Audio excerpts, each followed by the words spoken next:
தூய்மை பணியாளர்கள் பிரச்சனையில் விடுதலை சிறுத்தைகள் கட்சி தொடக்கத்திலிருந்து தூய்மை பணியாளர்களுக்கு ஆதரவாக குரல் கொடுத்திருக்கிறோம். 11 மண்டலங்கள் ஏற்கனவே அதிமுக ஆட்சியில் தனியார் மயப்படுத்தப்பட்டு இருப்பதாக தெரிகிறது.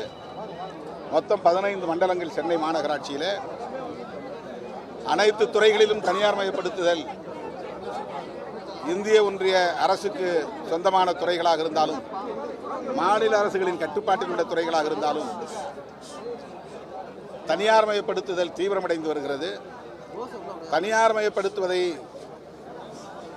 எதிர்க்க வேண்டும், அதை கைவிடச் சொல்லி இந்திய ஒன்றிய அரசுக்கும் வலியுறுத்த வேண்டும் என்பது பொதுவாக நாம் புரிந்து கொள்ள வேண்டிய ஒன்று. மாநகராட்சிக்குள்ளே இந்த 2 மண்டலங்களில் தனியார் மயப்படுத்துகிற நடவடிக்கையில் தமிழ்நாடு அரசு ஈடுபட்ட போது உழைப்போர் உரிமை இயக்கம் அதை எதிர்த்து போராட்டம் நடத்தியது.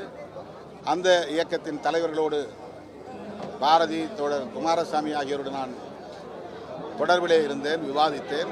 அதன் அடிப்படையில் இந்த 2 மண்டலங்களை சார்ந்த தூய்மை பணியாளர்களை மட்டுமாவது NULM என்கிற திட்டத்தின் கீழ் பணியாற்ற அனுமதிக்க வேண்டும், தனியார் மயப்படுத்துவதை கைவிடுவதற்கு உரிய முயற்சிகளை மேற்கொள்ள வேண்டும் என்று வலியுறுத்தினோம். முதல்வரையும் சந்தித்து வலியுறுத்தினோம், அமைச்சரோடும் தொடர்ந்து வலியுறுத்தினோம். அதையும் மீறி உயர்நீதிமன்றம் அனுமதி இல்லாமல் போராட்டம் நடத்தக்கூடாது என்று சொன்னதன் அடிப்படையிலே அவர்களை அங்கிருந்து கைது செய்து அப்புறப்படுத்தியதாக காவல்துறையும் அமைச்சர்களும் கூறினார்கள்.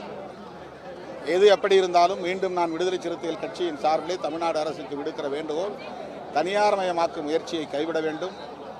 தமிழ்நாடு முழுவதும் மாநகராட்சிகளில், நகராட்சிகளில், பேரூராட்சிகளில், ஏன் ஊரக அமைப்புகளில் பணியாற்றக்கூடிய தூய்மை பணியாளர்கள் அனைவரையுமே அரசு ஊழியர்களாக ஆக்க வேண்டும், அவர்களை தனியார் வசம் ஒப்படைக்கக்கூடாது என்று விடுதலை சிறுத்தைகள் கட்சி வேண்டுகோள் விடுக்கிறது.